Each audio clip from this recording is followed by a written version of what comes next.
Bonjour tout le monde.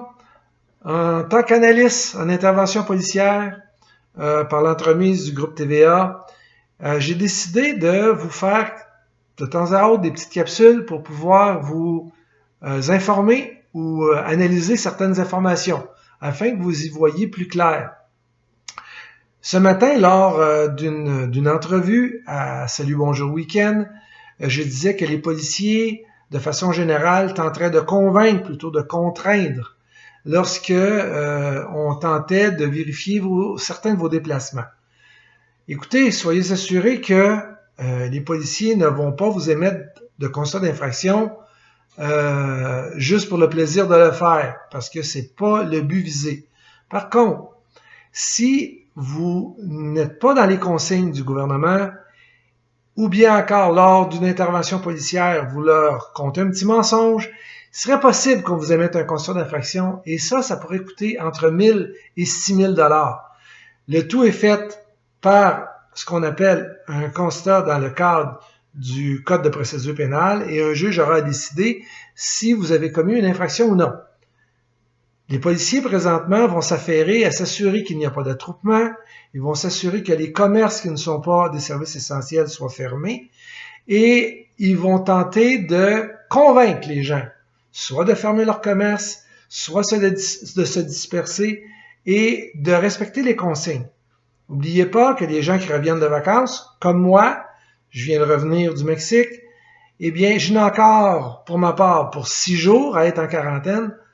Nous n'avons pas le droit de sortir. Nous pouvons aller prendre l'air, on peut aller sur notre balcon. Pour ceux qui ont des résidences privées, allez dans votre cour arrière, profitez-en pour prendre un peu l'air à cet endroit-là, mais vous n'avez pas le droit d'être sur la rue avant que ça fasse 14 jours. Pour les autres, vous pouvez vous promener, vous pouvez aller à l'épicerie, vous pouvez aller à la pharmacie, vous pouvez faire vos besoins essentiels en termes de